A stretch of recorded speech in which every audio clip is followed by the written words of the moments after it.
Let's go, perros. David Diaz in the motherfucking house. Here we go. Oh. What's up, G's? Oh, shit. Where the hell have you been, Mr. Diaz? Where have you been? Here's one thing I want you guys. This is a very, very serious thing.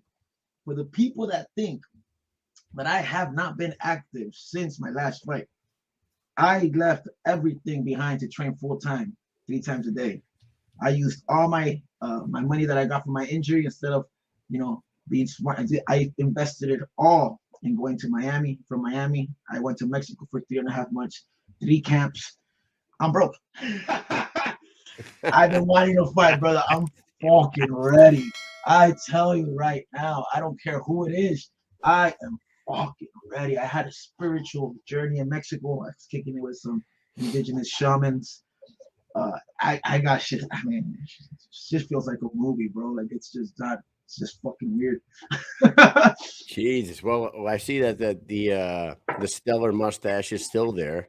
Oh, it's gonna always be there since I was a kid. Yeah, you look. You were born with that shit. Born with that shit. Yeah, man. So it's like we've been itching to get you back in there. I've heard that you've had a few opponents and you've had a few pullouts. And are we? You could talk about that for a second, but are we finally going to see you back in there soon in January? Tell me if we're wrong.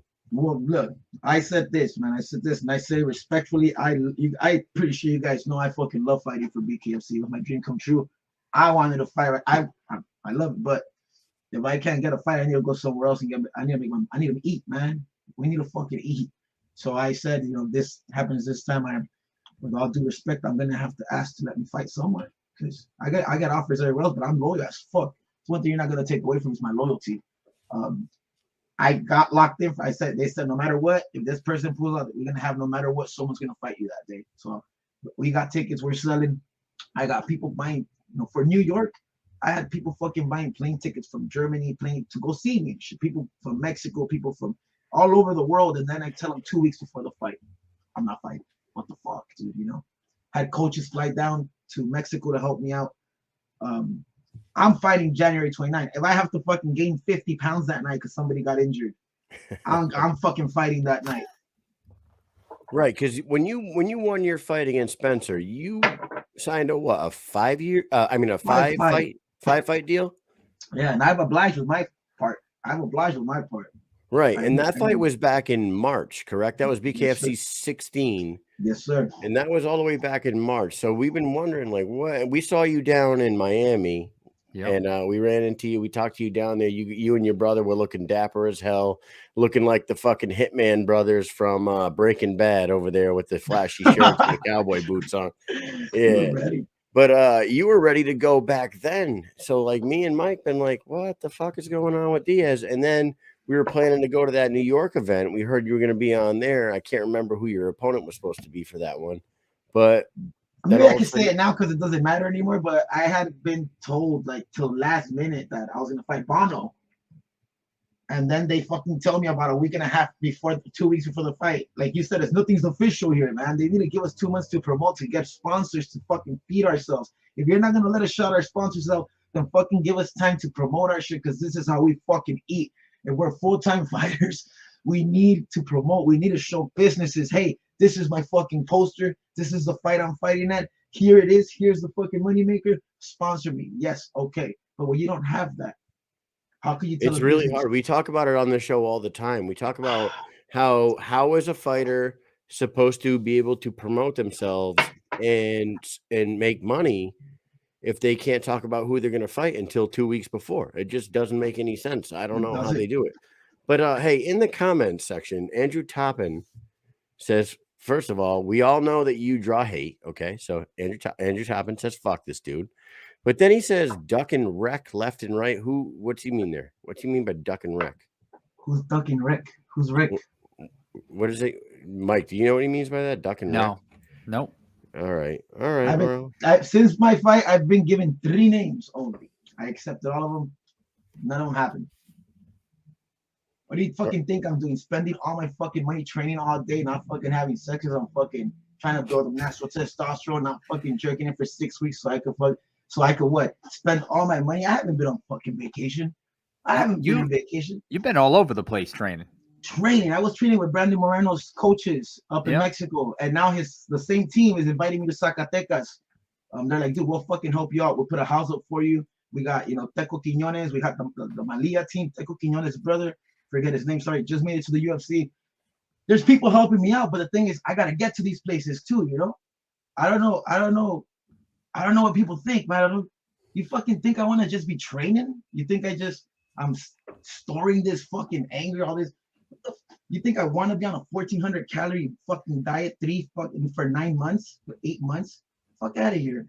I don't know who the fuck you are, but you signed the contract too. Fuck you too.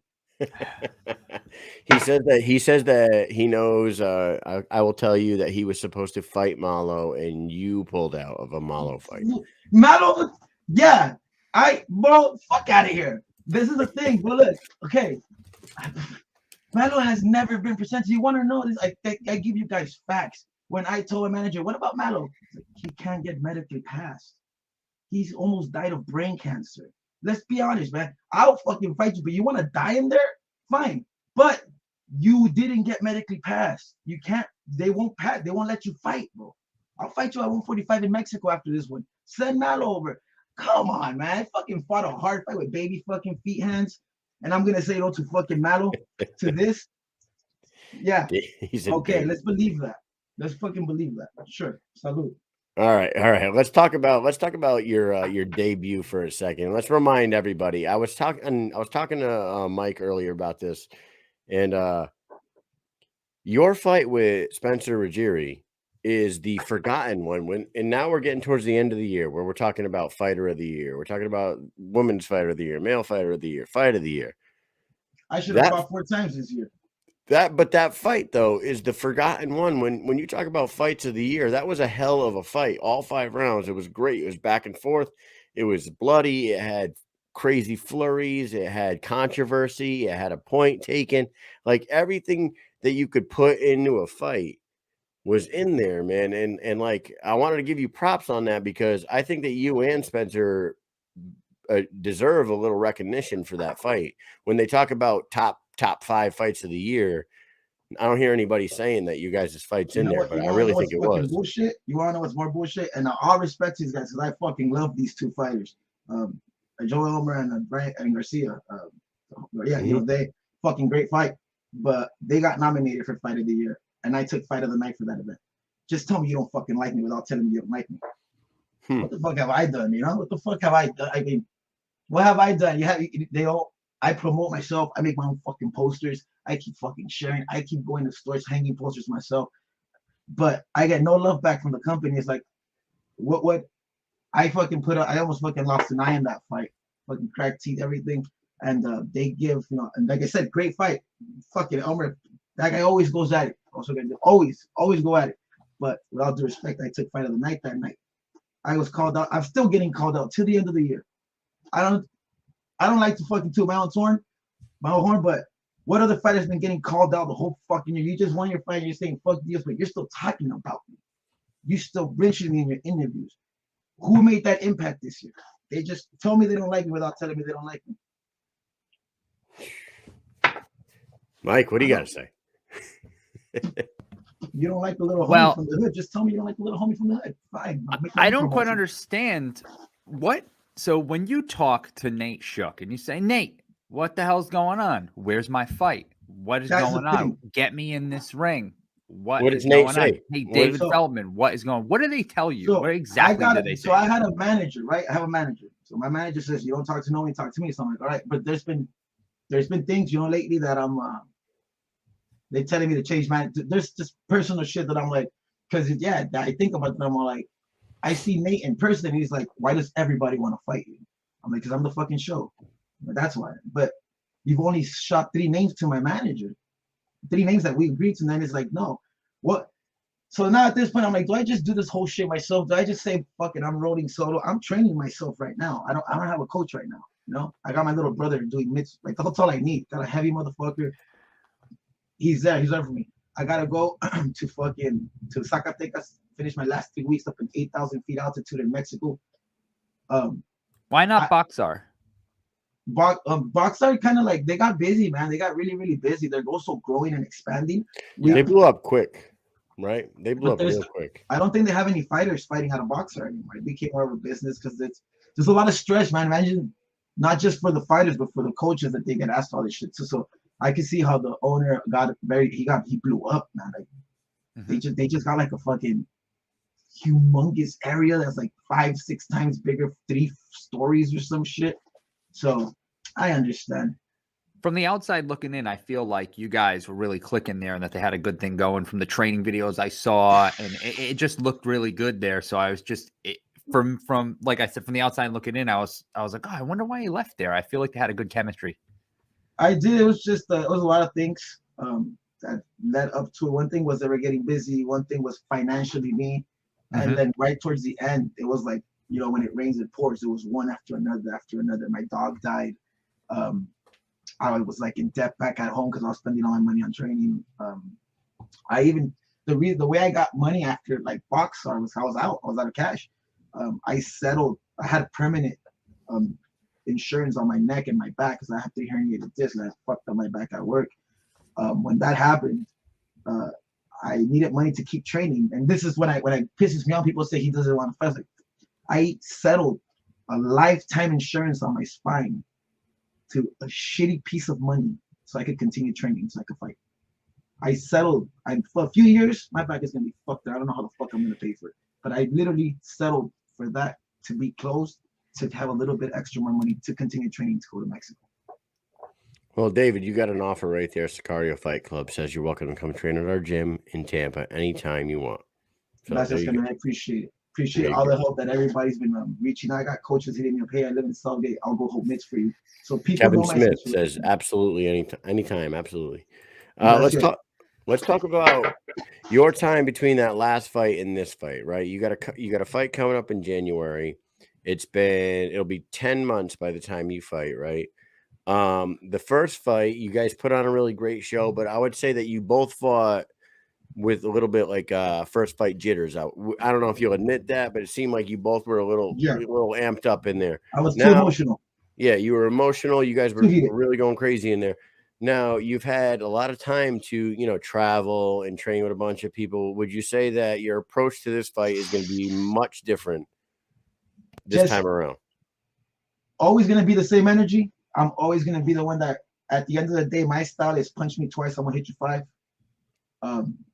But the only difference now is that I'm swinging from here. I'm not swinging from here. Only difference is I got 8 months moving that head, moving those fucking hips, landing 5, 6, 7, 8 hit combos, stay face to face. And in Mexico, they don't fucking wear headgear. We sometimes don't wear mouth guards. And these motherfuckers swing. These motherfuckers. And they've been doing that shit since they were kids. It's just in their blood. These fuckers, fucking youngsters, 20, 19-year-olds just fucking going ham at me and me. Fuck, I thought I had cardio. Like, you're gonna see a same fighter, just way cleaner striking, more head work, more pressure, more cardio, a bigger, badder, stronger. I mean, if you come in there with better cardio this time, you had a relentless pace last time. You were nonstop for all 25 minutes last time. So you clean up your striking a little bit and add some more cardio on top of that. Good God, man, look out! We also cut a lot of fat. We started doing weights about 4 months ago, and bro, I fucking feel it. I feel the difference in my body. I feel my whole body changing. I feel all of this. I have this whole new fucking. I didn't have this shit before. What the fuck is this? What the fuck is it? So you know who you look like right now? You look like Mike Hunold post deployment 2013, and Mike now is like whatever you were before all that shit. Yeah. 160 and flat, but man, I was 215. I went from 125 to 176 on our deployment. I started working out every day. I was working out like 5 or 6 days a week, eating great. I didn't have to cook, so I just went to the DFAC, picked up some chicken. I was eating great, protein shakes. I was taking a weight gainer at one point. Man, I came back. I was huge. My pants didn't fit. I remember the day we came back from deployment. We get in on the buses. You fucking, your family's there. You get in the car. I get to the house. We're like, we got to go out to dinner with the family. I said, all right, let me get some pants. I fucking went to go put my pants on, and my ties, they were so big, I couldn't get them in my pants. I said, yo, I gotta go to the fucking, I gotta go to the mall and Those buy jeans, something. So Papa. I had to No, put he on put some on like 40 sweats. pounds. He put on 40 pounds in 9 months. Yeah. Fuck. Like pretty much all muscle too. Like I just blew up. And then when I came back home, I was like, I'm gonna keep doing this. And then here we are. Dude, that shit I is didn't like, keep doing it. I still kept running, but I didn't lift weights, Now imagine doing that shit 3 times for a fight and getting fucking canceled. Man, I can't even imagine. I There's cannot 3 camps, fucking imagine, There's man. 3 camps. I've been hungry, man. It gets to a point where you get sad, or you're like, And you can't like, and you can't like let loose and party and like go out and eat a bunch of you dirty get so. shit, I like almost did, grimy man. food and rip a bunch of booze or anything like that. You can't even do any of that shit. You know what I I mean? almost lost myself in Mexico towards the end. That's when I it's a little story for you guys. I once I got that cancellation for New York, I broke a little bit because I was like, I really needed, not even a lot of money, but I really needed that to keep me going for 3 months. Like I really needed that, so I kind of broke, and life works really crazy, man. I was just ready to fuck up. I was in Mexico in Sayulita, a party town. I was ready to fuck up. I had sponsored from a bar, so I had anything I want to drink and eat. So I was like thinking about it that night. And I met a shaman. And she's like, something's wrong with you. We met for a reason. You should come to these ceremonies. And I said, you know what? It's either try this or fuck up and go to bed. I tell you, I broke a little. And oh man, did I find my fucking ass warrior in those 3 weeks of spiritual journey, man. It was, you forget to train your mind. And I was training so hard, my physical to look better, and I was fucking getting yoked, but my mental was not there. And part of 80% of this fight, 90% of a fight is mental. Because you could be the biggest fucking guy, but if you're beat mentally before going to fight, you're going down. And you could be the fattest, the unhealthiest person, but if you go in there with that champion mentality, I'm not going down, you could beat that guy. So you feel 100% confident that everyone's going to see a bigger, better, faster, stronger you in January.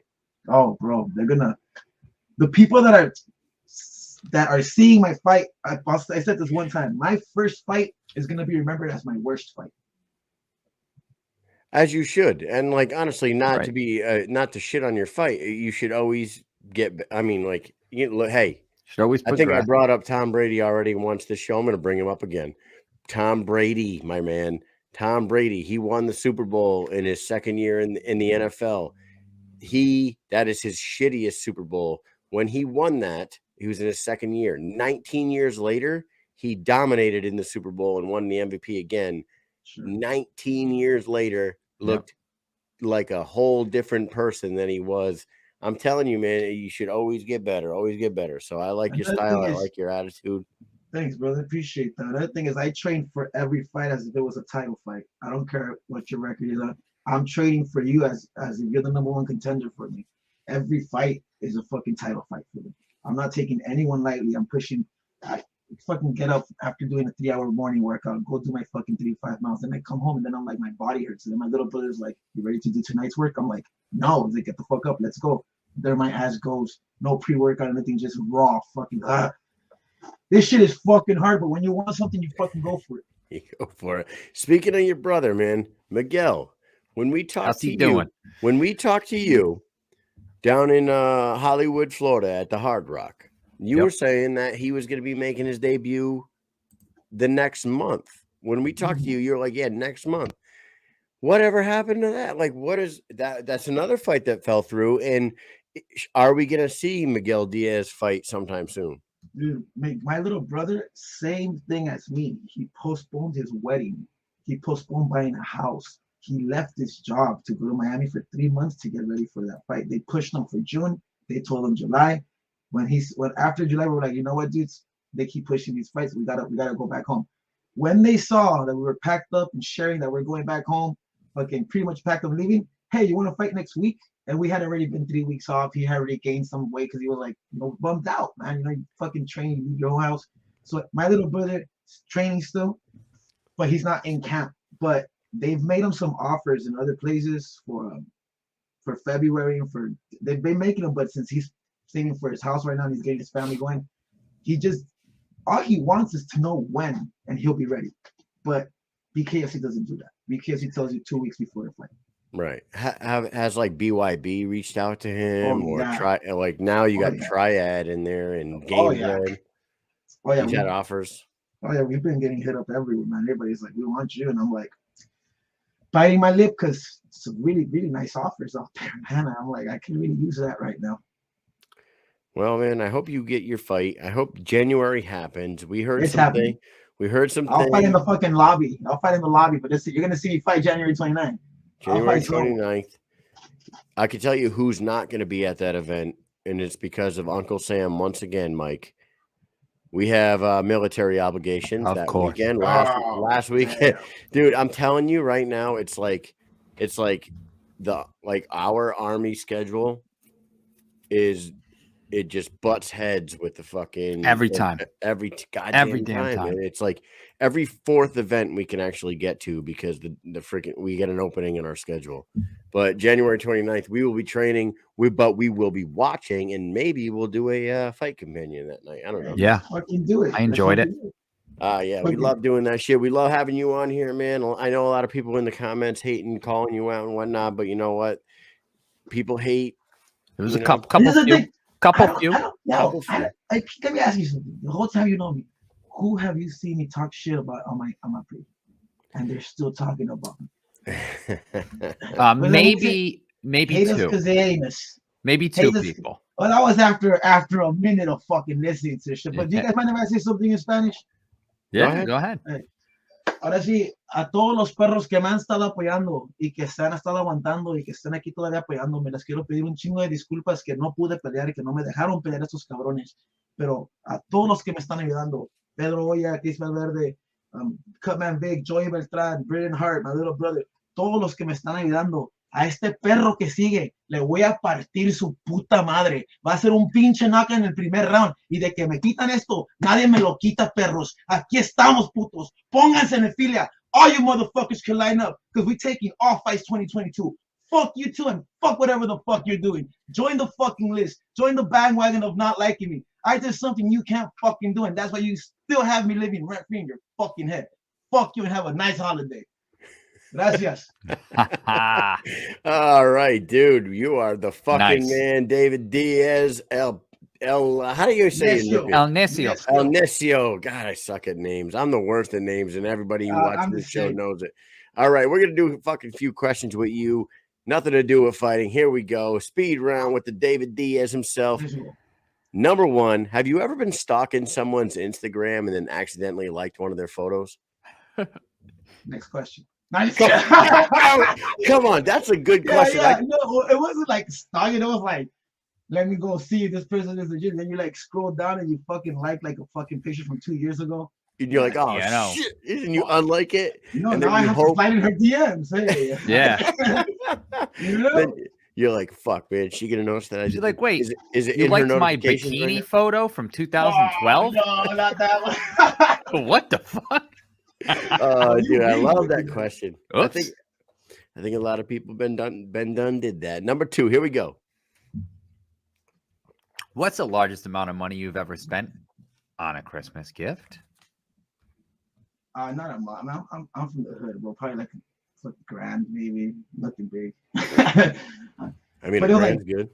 I mean, a grand was like probably like it was like something probably like after like maybe probably like $1,000. It was probably something. It wasn't nothing.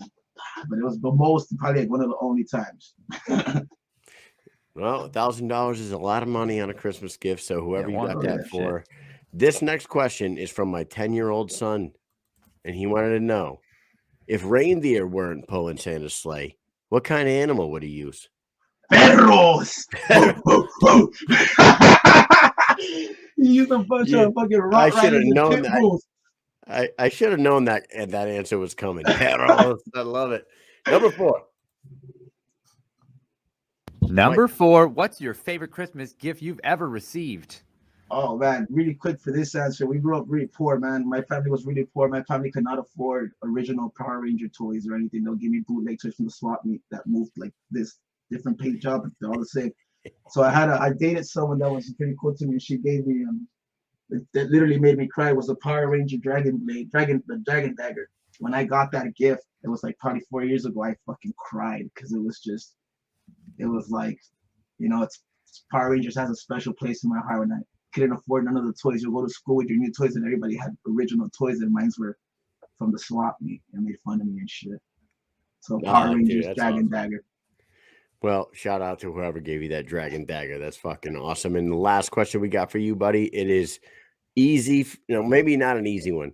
Sum up your 2021 in a few sentences.